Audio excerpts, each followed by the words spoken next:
श्रीयुत नरेंद्र मोदी जी राष्ट्रीय एकता दिवस के इस यादगार अवसर पर राष्ट्र को संबोधित करेंगे।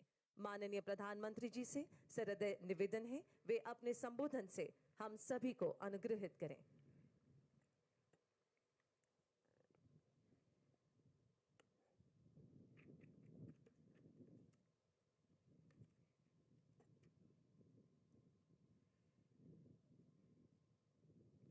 देश के विभिन्न कोनों से यहाँ केवड़िया इस एकता नगर में आए पुलिस बल के साथी, एनसीसी के नौजवान,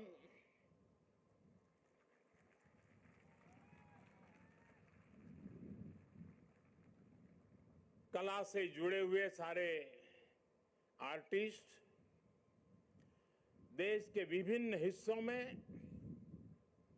एकता दौड़ रन फॉर यूनिटी में शामिल हो रहे नागरिक भाई बहन, देश के सभी स्कूलों के छात्र छात्राएं, अन्य महानुभाव और सभी देशवासियों,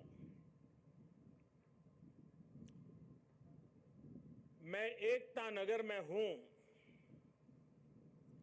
पर मेरा मन मोरबी के पीड़ितों से जुड़ा हुआ है।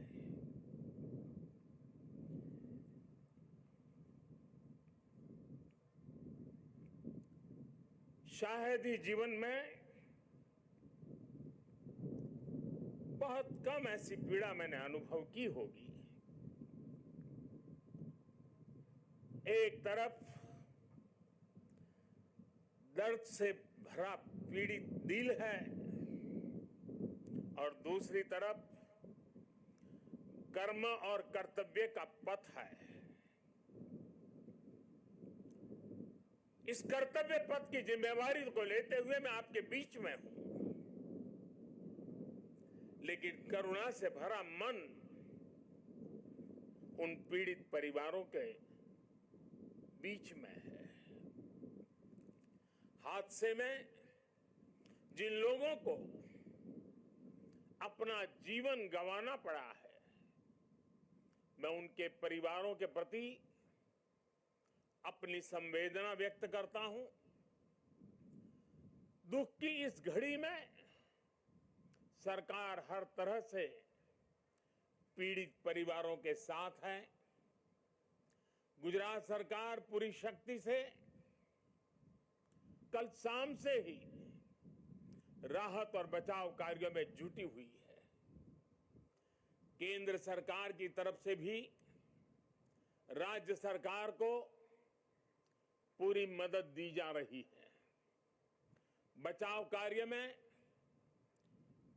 एनडीआरएफ की टीमों को लगाया गया है। सेना और वायुसेना भी राहत के काम में जुटी हुई है। जिन लोगों का अस्पताल में इलाज चल रहा है, वहां भी पूरी मुस्तैदी बरती जा रही है। लोगों की दिक्कतें कम से कम हो, इसे प्राथमिकता दी जा रही है। हादसे की खबर मिलने के बाद ही गुजरात के मुख्यमंत्री श्रीमान भूपेंद्र भाई रात को ही मोरबी पहुंच गए थे। कल से ही वो राहत और बचाव के कार्यों की कमान संभाले हुए हैं। राज्य सरकार की तरफ से इस हादसे की जांच के लिए एक कमेटी भी बना दी गई है। मैं देश के लोगों को आश्वस्त करता हूं कि राहत और बचाव के कार्यों में कोई कमी नहीं आने दी जाएगी। आज राष्ट्रीय एकता दिवस का यह अवसर भी हमें एकजुट होकर इस मुश्किल घड़ी का सामना करने, कर्तव्य पथ पर बने रहने की प्रेरणा दे रहा है। कठिन से कठिन परिस्थितियों में सरदार पटेल का धैर्य, उनकी तत्परता से सीख लेते हुए हम काम करते रहे, आगे भी करते रहे। साथियों, वर्ष 2022 में राष्ट्रीय एकता दिवस का बहुत विशेष अवसर के रूप में मैं इसे देख रहा हूं। ये वो वर्ष है जब हमने अपनी आजादी के 75 वर्ष पूरे किए हैं। हम नए संकल्पों के साथ आगे बढ़ रहे हैं। आज एकता नगर में ये जो परेड हुई है हमें इस बात का एहसास भी दिला रही है कि जब सब एक साथ चलते हैं, एक साथ आगे बढ़ते हैं तो असंभव को भी संभव बनाया जा सकता है। आज यहां देश भर से आए हुए कुछ कलाकार सांस्कृतिक कार्यक्रम भी करने वाले थे, भारत के विविध नृत्यों को भी प्रदर्शित करने वाले थे, लेकिन कल की घटना इतनी दुखद थी कि आज के इस कार्यक्रम में से उस कार्यक्रम को हटा दिया गया। मैं उन सभी कलाकारों से उनके यहां तक आना, उन्होंने जो पिछले के दौरान मेहनत की है लेकिन आज उनको मौका नहीं मिला, मैं उनके दुख को समझ सकता हूं, लेकिन कुछ परिस्थितियां ऐसी हैं।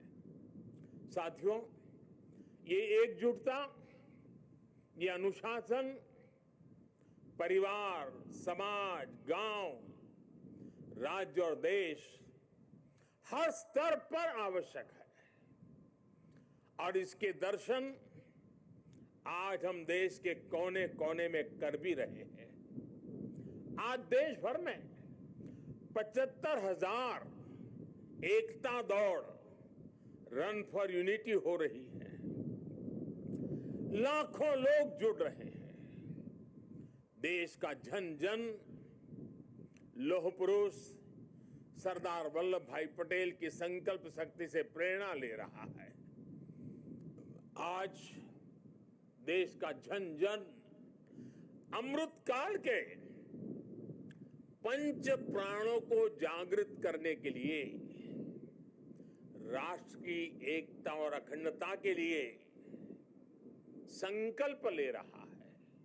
साथियों, राष्ट्रीय एकता दिवस ये अवसर केवड़िया एकता नगर की ये धरती और स्टैच्यू ऑफ यूनिटी हमें निरंतर ये एहसास दिलाते हैं कि आजादी के समय अगर भारत के पास सरदार पटेल जैसा नेतृत्व न होता तो क्या होता? क्या होता अगर 550 से ज्यादा रियासतें एकजुट नहीं हुई होती? क्या होता अगर हमारे ज्यादातर राजे रजवाड़े त्याग की पराकाष्ठा न दिखाते, मां भारती में आस्था न दिखाते?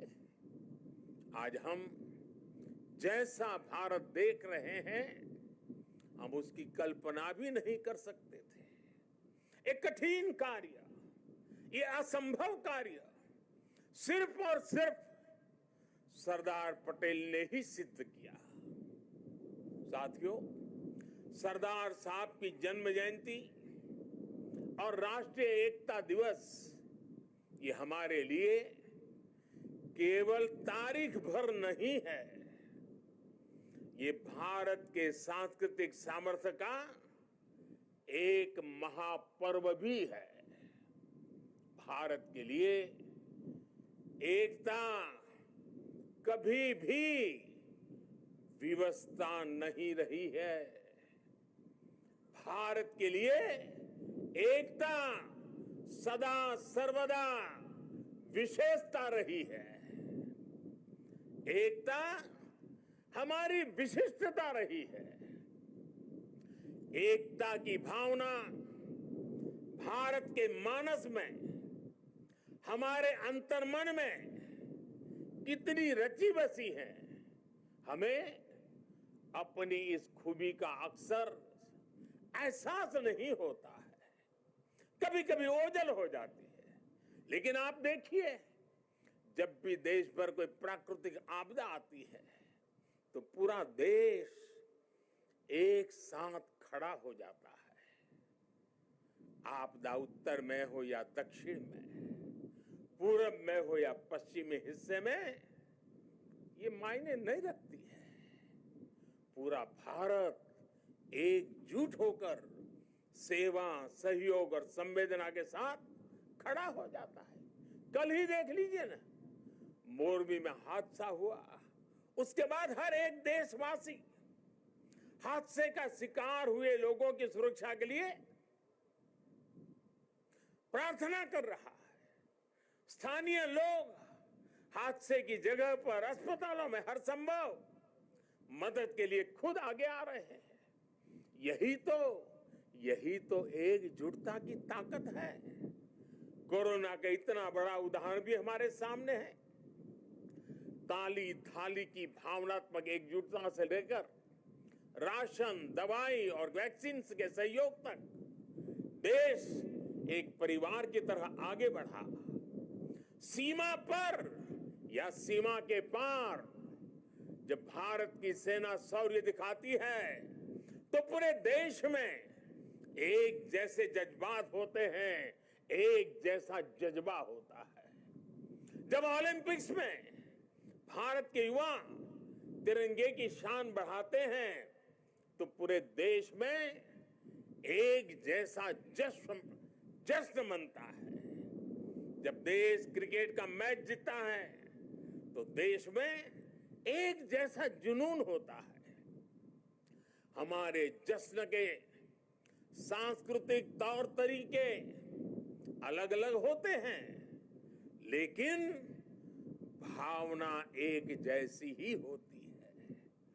देश की ये एकता, ये एकजुटता, एक दूसरे के लिए अपनापन, ये बताता है कि एक राष्ट्र के रूप में भारत की जड़ें कितनी गहरी है। और साथियों, भारत की यही एकता हमारे दुश्मनों को खटकती है। आज से नहीं, बल्कि सैकड़ों वर्षों पहले गुलामी के लंबे कालखंड में भी भारत की एकता हमारे दुश्मनों को चूपती रही है। इसलिए गुलामी के सैकड़ों वर्षों में हमारे देश में जितने भी विदेशी आक्रांता आए, उन्होंने भारत में विभेद पैदा करने के लिए हर मुमकिन कोशिश की। उन्होंने भारत को बांटने के लिए, भारत को तोड़ने के लिए सब कुछ किया। हम फिर भी उसका मुकाबला कर सके क्योंकि एकता का अमृत हमारे भीतर जीवंत धारा के रूप में बह रहा था। लेकिन वो कालखंड लंबा था। जो जहर उस दौर में घोला गया, उसका नुकसान देश आज भी भुगत रहा है। इसलिए ही हमने बंटवारा भी देखा और भारत के दुश्मनों को उसका फायदा उठाते भी देखा। इसलिए हमें आज बहुत सावधान भी रहना है। अतीत की तरह ही भारत के उत्कर्ष और उत्थान से परेशान होने वाली ताकतें आज भी मौजूद है। वो आज भी हमें तोड़ने की, हमें बांटने की हर कोशिश करती है। हमें जातियों के नाम पर लड़ाने के लिए तरह तरह के नैरेटिव गढ़े जाते हैं। प्रांतों के नाम पर हमें बांटने की कोशिश होती है। कभी एक भारतीय भाषा को दूसरी भारतीय भाषा का दुश्मन बनाने के लिए कैंपेन चलाए जाते हैं। इतिहास को भी इस तरह पेश किया जाता है ताकि देश के लोग जुड़े नहीं बल्कि एक दूसरे से दूर हो। और भाइयों बहनों, इसे एक और बात हमारे लिए ध्यान रखनी आवश्यक है। ये जरूरी नहीं है कि देश को कमजोर करने वाली ताकत हमेशा हमारे खुले दुश्मन के रूप में ही आए। कई बार ये ताकत गुलामी की मानसिकता के रूप में हमारे भीतर घर कर जाती है। कई बार ये ताकत हमारे व्यक्तिगत स्वार्थों के जरिए सेंधमारी करती है। कई बार ये तुष्टीकरण के रूप में, कभी परिवारवाद के रूप में, कभी लालच और भ्रष्टाचार के रूप में दरवाजे तक दस्तक दे देती है, जो देश को बांटती और कमजोर करती है। लेकिन हमें उन्हें जवाब देना होगा। हमें जवाब देना होगा भारत मां के एक संतान के रूप में। हमें जवाब देना होगा एक हिंदुस्तानी के रूप में। हमें एकजुट रहना होगा, एक साथ रहना होगा। विभेद के जहर का जवाब हमें एकता के इसी अमृत से देना है। यही नए भारत की ताकत है। साथियों, आज राष्ट्रीय एकता दिवस पर मैं सरदार साहब द्वारा हमें सौंपे दायित्व को फिर दोहराना चाहता हूं। उन्होंने हमें ये जिम्मेदारी भी दी थी कि हम देश की एकता को मजबूत करें। एक राष्ट्र के तौर पर देश को मजबूत करें। ये एकता तब मजबूत होगी जब हर नागरिक एक जैसे कर्तव्य बोध से ये जिम्मेदारी संभालेगा। आज देश इसी कर्तव्य बोध से सबका साथ, सबका विकास, सबका विश्वास और सबका प्रयास, इस मंत्र को लेकर विकास के मार्ग पर आगे बढ़ रहा है।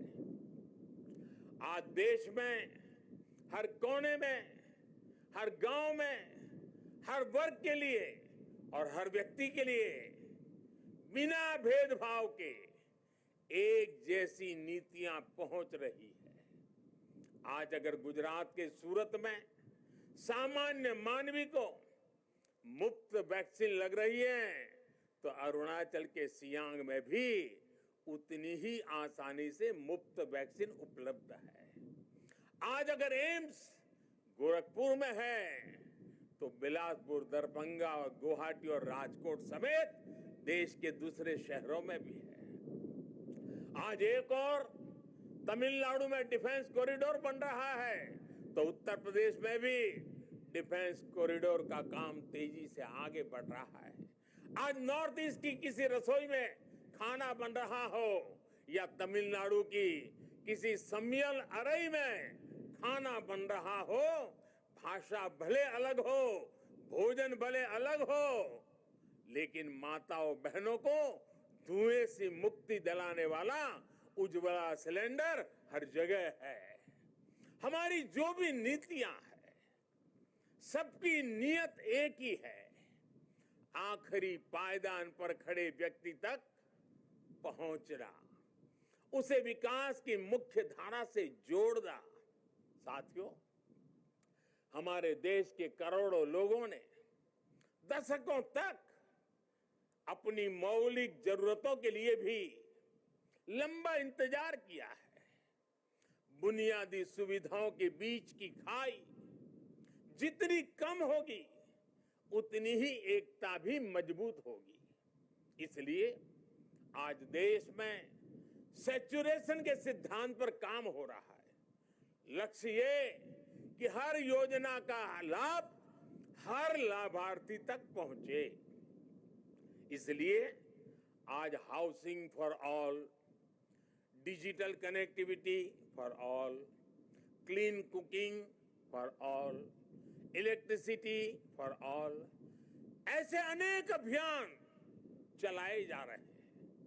आज 100% नागरिकों तक पहुंचने का ये मिशन केवल एक जैसी सुविधाओं का ही मिशन नहीं है। ये मिशन एकजुट लक्ष्य, एकजुट विकास और एकजुट प्रयास का भी मिशन है।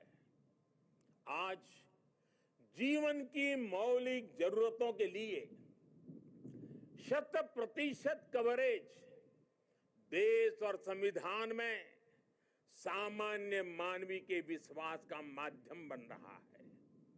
ये सामान्य मानवी के आत्मविश्वास का माध्यम बन रहा है। यही सरदार पटेल के भारत का विजन है, जिसमें हर भारतवासी के लिए समान अवसर होंगे, समानता की भावना होगी। आज देश उस विजन को साकार होते देख रहा है। साथियों, बीते 8 वर्षों में देश ने हर उस समाज को प्राथमिकता दी है जिसे दशकों तक उपेक्षा का शिकार होना पड़ा था। इसलिए देश ने आदिवासी के गौरव को याद करने के लिए जनजातीय गौरव दिवस मनाने की परंपरा शुरू की। देश के कई राज्यों में आदिवासी स्वातंत्र संग्राम में उनकी भूमिका, उसको लेकर के म्यूजियम भी बनाए जा रहे हैं। कल मैं यहाँ मानगढ़ जाने वाला हूं, उसके बाद मैं जाबूगोड़ा भी जाऊंगा। मेरा देशवासियों से आग्रह है कि मानगढ़ धाम और जाबूगोड़ा के इतिहास को भी जरूर जानें। विदेशी आक्रांतों द्वारा किए गए कितने ही नरसंहारों का सामना करते हुए हमें आजादी मिली है। आज की युवा पीढ़ी को ये भी सब जानना बहुत आवश्यक है, तभी हम आजादी की कीमत भी समझ पाएंगे, एकजुटता की कीमत भी जान पाएंगे। साथियों, हमारे यहां कहा भी गया है, ऐक्यम बलम समाजस्य तद्भावे स दुर्बलः तस्मात् ऐक्यम प्रशंसन्ति दृढ़म राष्ट्र हितैषिण। अर्थात किसी भी समाज की ताकत उसकी एकता होती है। इसलिए मजबूत राष्ट्र के हितैषी एकता की इस भावना की प्रशंसा करते हैं, उसके लिए प्रयास करते हैं। इसलिए देश की एकता और एकजुटता हम सबका सामूहिक दायित्व है।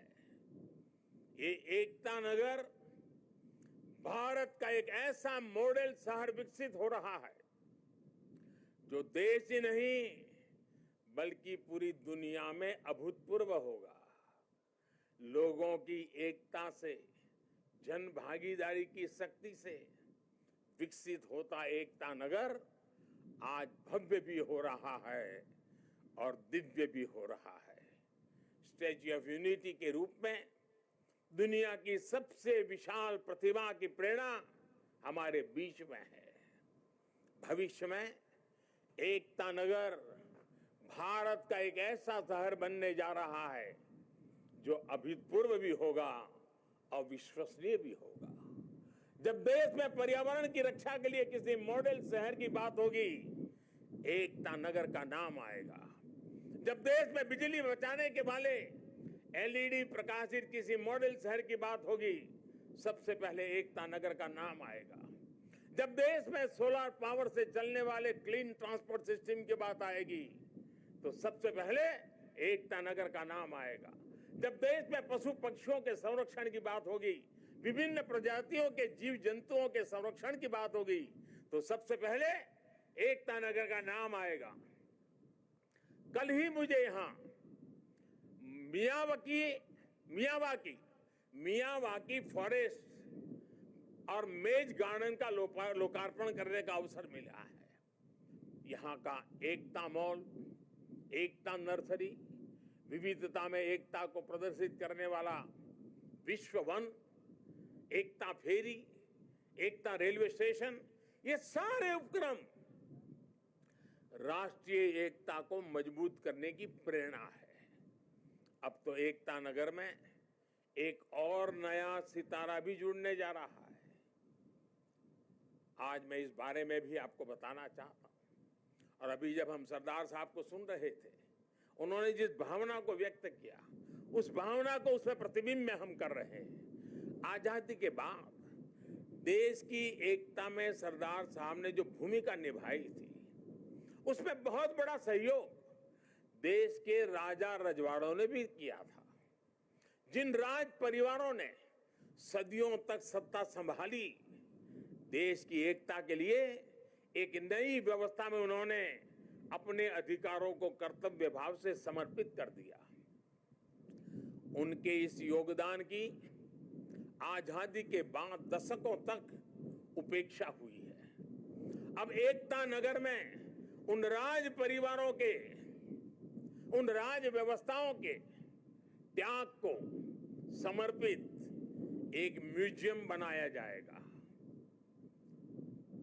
ये देश की एकता के लिए त्याग की परंपरा को नई पीढ़ियों तक पहुंचाएगा।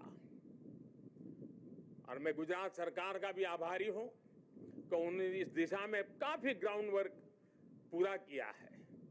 मुझे विश्वास है सरदार साहब की प्रेरणा राष्ट्रीय एकता को मजबूत करने के लिए निरंतर हम सबका मार्गदर्शन करेगी। हम सब मिलकर सशक्त भारत का सपना पूरा करेंगे। इसी विश्वास के साथ मैं आप सबसे आग्रह करूंगा, मैं जब कहूंगा सरदार पटेल, आप 2 बार बोलेंगे, अमर रहे, अमर रहे। सरदार पटेल, सरदार पटेल, सरदार पटेल। भारत माता की, भारत माता की, भारत माता की। बहुत बहुत धन्यवाद। आदरणीय प्रधानमंत्री जी के प्रति धन्यवाद एवं आभार के साथ कर्तव्य पथ पर अडिग रहने के संकल्प के साथ अब राष्ट्रीय